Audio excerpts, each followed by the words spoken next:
Hello बच्चों। तो चलिए आज की क्लास को स्टार्ट करते हैं। हम लोग पढ़ रहे थे क्लास 10 का सबसे पहला चैप्टर जैव प्रक्रम यानी बायो चालू किए थे, जिसमें जैव प्रक्रम के बारे में बता रहे थे। जैव प्रक्रम किसे कहते हैं कल बताए थे। अगर कोई जीव है, सजीव है, उसके शरीर में जितनी भी क्रियाएं होती हैं वे सब जैव प्रक्रम कहलाती हैं। पोषण, श्वसन, परिवहन, जनन, उत्सर्जन, अनुरक्षण और संवेदनशीलता, ये सब बातें कल पढ़ लिए थे। आज इस क्लास में हम लोग सबसे पहले पोषण के बारे में पढ़ना चालू करेंगे। आखिर में शरीर में पोषण कैसे होता है, और पोषण पढ़ने से पहले पहले जान लें हमारे शरीर में जो भी क्रियाएं होती हैं उनको जैव रासायनिक क्रियाएं कहते हैं। सजीवों के शरीर में होने वाली क्रियाएं दो प्रकार की होती है, जिसे कहते हैं जैव रासायनिक क्रियाएं। जैसे अपचयी अभिक्रिया और उपचयी अभिक्रिया। अपचयी का मतलब अपचयी, अपचयी अभिक्रियाएं होती है हमारे शरीर में। इसका मतलब बड़े बड़े जो कण होते हैं वह छोटे छोटे कणों में टूटना चालू होते हैं, इसको कहते हैं अपचयी अभिक्रिया। और एक अभिक्रिया होती है उपचयी। उपचयी अभिक्रिया जब शरीर में होती है तब क्या होता है, छोटे छोटे कण आपस में जुड़ जुड़ के बड़े बड़े कणों का निर्माण करते हैं। यानी हमारे शरीर का निर्माण हो रहा है। हमारे शरीर में बहुत सारे ऐसे भाग हैं जिनका निर्माण किसके द्वारा होता है, भोजन के द्वारा ही हो रहा है। तो जो भी खाना खाते पीते पचाते हैं वो छोटे छोटे कणों में टूटते हैं, इस अभिक्रिया को कहते हैं अपचयी। और छोटे छोटे कण मिल करके बड़े बड़े कणों का निर्माण करते हैं। जैसे वसा का निर्माण होता है शरीर में, जैसे प्रोटीन का निर्माण होता है, जैसे में प्रकाश संश्लेषण की क्रिया होती है। ये सब जो है छोटे कणों से मिलकर बड़े कणों में परिवर्तित होते हैं। तो अपचयी अभिक्रिया और उपचयी अभिक्रिया, इनको कहते हैं जैव रासायनिक अभिक्रियाएं। ये जैव रासायनिक अभिक्रियाएं कहें। जैव रासायनिक अभिक्रियाएं कितने प्रकार की, दो प्रकार की। एक को कहेंगे अपचयी और एक को कहेंगे उपचयी। तो हेडिंग लिखते हैं सबसे पहले, जैव रासायनिक क्रियाएं। जैव रासायनिक क्रियाएं लिख सकते हैं या अभिक्रियाएं, दोनों एक ही बात है। जैव रासायनिक अभिक्रियाएं, इसमें लिख सकते हैं जीवों में होने वाली क्रियाएं जैव रासायनिक क्रियाएं कहलाती हैं। ये दो प्रकार की होती है। सबसे पहले अपचयी अपचयी अभिक्रियाएं। इसमें क्या होता है, बड़े अणु छोटे अणुओं में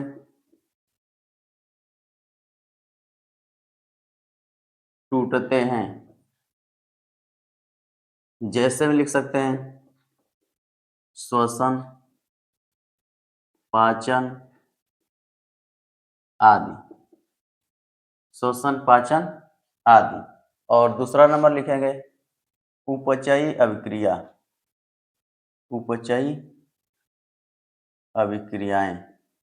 उपचयी अभिक्रिया का मतलब इसमें छोटे अणु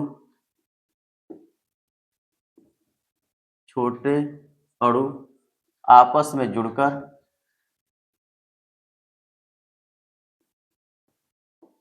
बड़े अणु का निर्माण करते हैं या बड़े अणुओं का निर्माण करते हैं।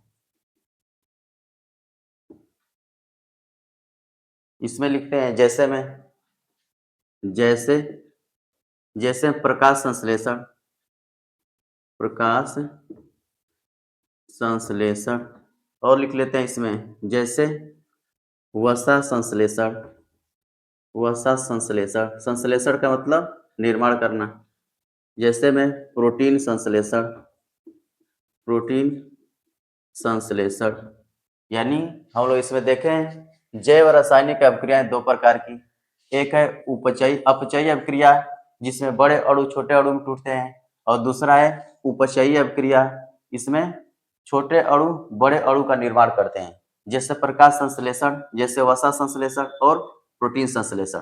प्रकाश संश्लेषण के दौरान भी बड़े अणु का निर्माण होता है, पेड़ पौधे अपना भोजन बनाते हैं। वसा का संश्लेषण होता है, छोटे छोटे कण जो शर्करा होती है वह ज्यादा मात्रा में जब स्टोर होने लगती है तो वसा के रूप में यानी फैट के रूप में परिवर्तित हो जाती है। जैसे प्रोटीन का निर्माण, अमीनो अम्ल मिल मिल के प्रोटीन का निर्माण करते हैं। ये सब बातें आगे देखेंगे किससे क्या बनता है। यानी जो भोजन खाते हैं तो भोजन में कौन सी चीजें टूट करके अलग अलग पदार्थों का निर्माण करती हैं। तो इसको ऐसे भी समझेंगे कि जो अपचयी है, इसको नोट में लिख सकते हैं, नोट अपचयी या अपचय लिख सकते हैं। क्या लिख सकते हैं? अपचय प्लस उपचय, इनको मिला करके बोल सकते हैं उपापचय। उपापचय, अपचय और उपचय दोनों को मिला करके उपापचय बोल सकते हैं। यानी हमारे शरीर में उपापचय अभिक्रियाएं होती हैं। एक होता है अपचय अभिक्रिया, अपचयी अभिक्रिया और उपचयी अभिक्रिया। इन दोनों को एक साथ मिला के बोल सकते हैं उपापचय। इसको अंग्रेजी में बोलते हैं कैटाबोलिज्म, ऐसे कहते हैं एनाबोलिज्म, और इसे कहेंगे मेटाबोलिज्म। मेटाबोलिज्म यानी हमारे शरीर में मेटाबोलिज्म यानी उपापचय अभिक्रिया होती है। टूटने वाली अभिक्रिया भी होती है और जुड़ने वाली भी अभिक्रिया होती है। अंग्रेजी याद रख सकते हैं अपचय यानी यहाँ पे अपचय को क्या बोलेंगे? कैटाबोलिज्म, और उपचय को बोलेंगे एनाबोलिज्म, और दोनों को एक साथ बोलते हैं मेटाबोलिज्म। यानी हमारे शरीर में दो अभिक्रियाएं हो गई, जैव रासायनिक अभिक्रियाएं दो प्रकार की, एक हो गई कैटाबोलिज्म, दूसरा है एनाबोलिज्म। दोनों को एक साथ बोलेंगे मेटाबोलिज्म। तो सबसे पहले इसमें पोषण क्या होता है, पोषण पढ़ते हैं। तो हेडिंग लिखेंगे पोषण।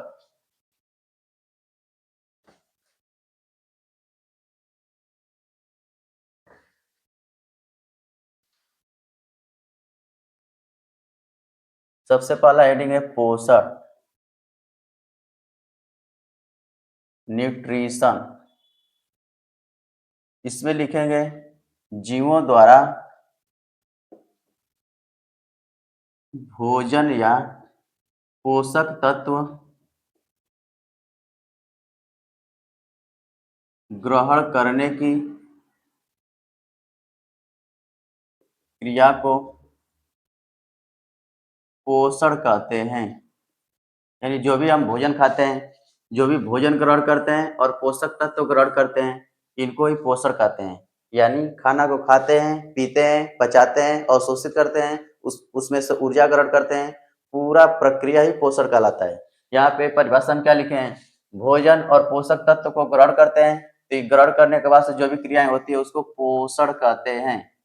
और भोजन के रूप में हम लोग क्या खाते हैं? पोषक तत्व खाते हैं। या भोजन बोल दें या पोषक तत्व बोल दें, दोनों एक ही बात है। ठीक। पोषण से लाभ क्या होता है?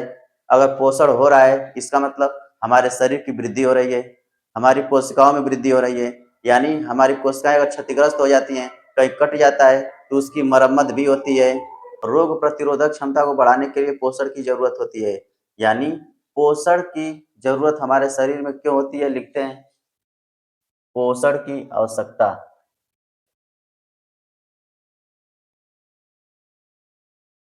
आवश्यकता, तो पोषण की जरूरत क्यों पड़ती है? तो सबसे पहला लिखेंगे भोजन के लिए। भोजन के लिए पोषण की जरूरत है। जब पोषण नहीं होगा तो भोजन कैसे प्राप्त होगा? दूसरा लिखेंगे शरीर की वृद्धि के लिए। शरीर की वृद्धि के लिए। तीसरा लिखेंगे टूट फूट की मरम्मत के लिए। चौथा लिखेंगे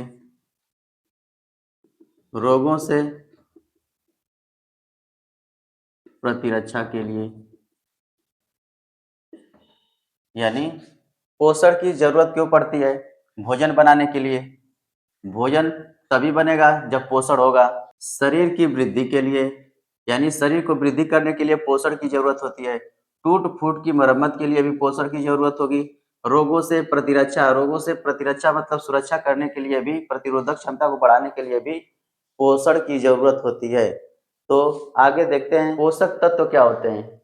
यानी पोषण करने के लिए हमें भोजन खाना पड़ता है। भोजन के रूप में क्या खाते हैं? पोषक तत्व खाते हैं। तो पोषक तत्व क्या होते हैं? हेडिंग लिखें भोजन के मुख्य घटक। भोजन के मुख्य घटक यानी भोजन के रूप में क्या क्या खाते हैं, या लिख सकते हैं पोषक तत्व। पोषक तत्व अगर पूछे पोषक तत्व या भोजन के मुख्य घटक कौन कौन से हैं तो बताएंगे प्रोचिका खनिज, प्रोचिका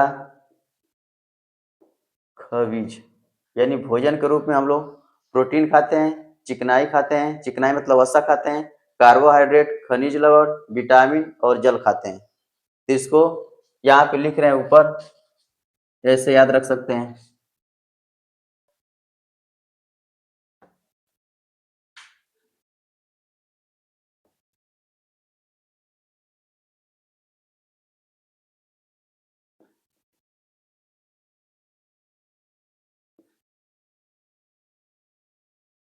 प्रोचिका खनिज, जिसमें प्रो का मतलब प्रोटीन होगा, प्रोटीन, ची का मतलब चिकनाई, चिकनाई को ही वसा बोलेंगे, फैट, का मतलब कार्बोहाइड्रेट, कार्बोहाइड्रेट और ख का मतलब खनिज लवण, वी का मतलब विटामिन, विटामिन और ज का मतलब जल। यानी भोजन के रूप में क्या क्या खाते हैं तो बोलेंगे प्रोटीन खाते हैं, चिकनाई वसा खाते हैं, कार्बोहाइड्रेट, खनिज लवण, विटामिन और जल, ये सब पोषक तत्व हो गए। इसी को भोजन के मुख्य घटक कह सकते हैं या पोषक तत्व कह सकते हैं। इसमें जो प्रोटीन खाते हैं ये शरीर का निर्माण करता है। शरीर का निर्माण कौन करेगा? प्रोटीन। यानी प्रोटीन को कहते हैं शरीर का निर्माणकारी घटक है। और जो चिकनाई होता है यानी वसा होता है, इससे ऊर्जा प्राप्त होता है, ऊर्जा प्राप्त किया जाता है। सबसे ज्यादा मात्रा में ऊर्जा किससे प्राप्त होता है तो बोलेंगे चिकनाई से, वसा से। सबसे अधिक मात्रा में ऊर्जा इसी से बनेगा। यानी बहुत सारे शर्करा जब स्टोर होता है, जब आपस में जुड़ जुड़ के हमारे शरीर में स्टोर होगा तो वसा का निर्माण होता है। और वसा जब टूटता है तो ग्लिसरॉल में टूटता है या वसीय अम्ल में टूटता है। ये सब बातें आगे देखने वाले हैं। प्रोटीन टूटेगा, एमिनो अम्ल में टूटेगा। ऐसे जो कार्बोहाइड्रेट है इसे शर्करा भी बोलते हैं, कार्बोहाइड्रेट को शर्करा बोल सकते हैं। इससे भी ऊर्जा प्राप्त होता है। ऊर्जा प्राप्त होता है किससे? शर्करा से भी ऊर्जा प्राप्त होगा, लेकिन इससे बहुत तेजी से होता है। तेजी का मतलब अगर कहें कि जो भी यहाँ पे खाना खा रहे हैं, जो भी पोषक तत्व हैं, उसमें सबसे तेज, सबसे तीव्र गति से ऊर्जा कौन देगा? कार्बोहाइड्रेट सबसे जल्दी से यही पचता है और सबसे तेजी से जो है ऊर्जा प्राप्त करता है। मतलब ऊर्जा प्राप्त होता है सबसे ज्यादा इसी से। यहाँ पे क्या बोल रहे हैं? यहाँ पे ये बता रहे हैं कि सबसे अधिक मात्रा में वसा से ऊर्जा प्राप्त होता है, लेकिन जल्दी से ऊर्जा कौन देता है? कार्बोहाइड्रेट। और जो खनिज लवण है, विटामिन है और जल है, इनसे ऊर्जा प्राप्त नहीं होता है, इनसे ऊर्जा प्राप्त नहीं होता है। मतलब सिर्फ हमें प्रोटीन से शरीर का निर्माण होगा और वसा से, कार्बोहाइड्रेट से ऊर्जा मिलेगा, लेकिन खनिज लवण से, विटामिन से और जल से ऊर्जा प्राप्त नहीं होता है। यानी विटामिन और खनिज लवण, इससे प्रतिरोधक क्षमता बढ़ेगा। यानी रोग प्रतिरोधक क्षमता, यहाँ पे लिख देते हैं प्रतिरोधक, प्रतिरोधक क्षमता। और जो जल है, जल से सिर्फ माध्यम मिलता है। यानी चीजों को एक जगह से दूसरे जगह जाने के लिए, माध्यम को तरल बनाने के लिए यानी जल का प्रयोग किया जाता है। जल जो है सभी चीजों को हमारे शरीर में पहुंचाने का काम करेगा। वह एक माध्यम हो गया जिसके द्वारा हमारे शरीर में सभी चीजें एक जगह से दूसरे जगह पे जाती रहती हैं। यानी भोजन के रूप में प्रोचिका खनिज, इसको याद रख सकते हैं। और क्या क्या खाते हैं सबके बारे में आगे चर्चा करने वाले हैं, तो इसको नोट कर सकते हो। अगला हेडिंग लिखते हैं। तो सबसे पहले देखते हैं प्रोटीन क्या है। प्रोटीन हेडिंग लिखेंगे।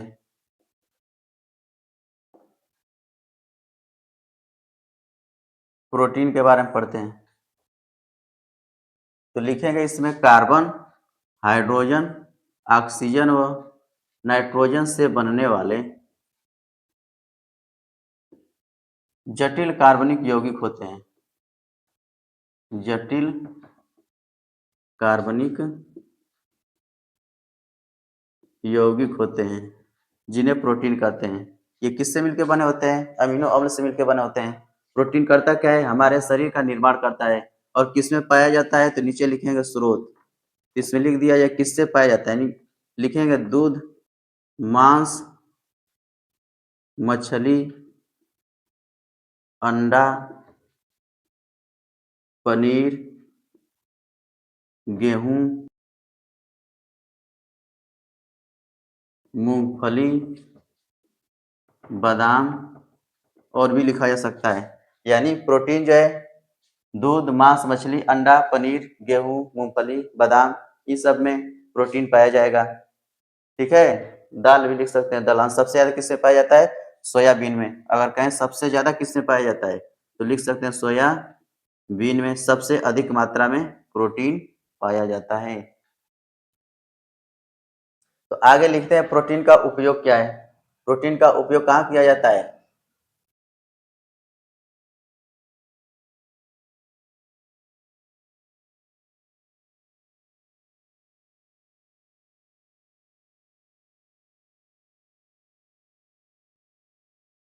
तो हेडिंग लिखेंगे उपयोग, यानी प्रोटीन का उपयोग कहाँ किया जाता है।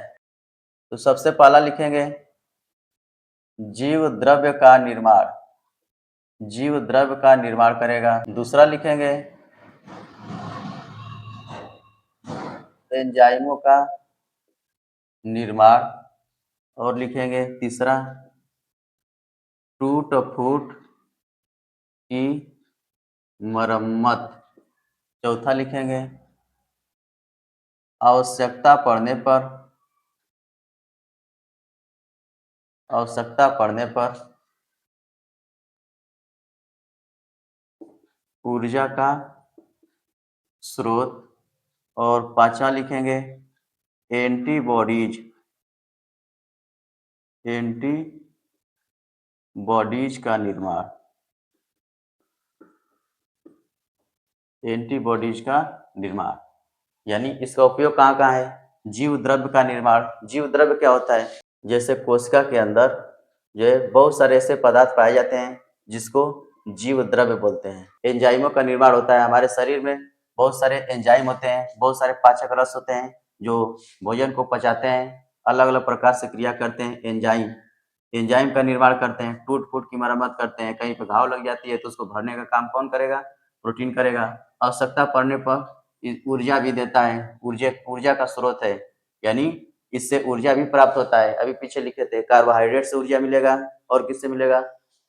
वसा से ऊर्जा मिलेगा, और प्रोटीन से भी ऊर्जा मिल सकता है। जरूरत पड़ने पर एंटीबॉडीज का निर्माण करेगा।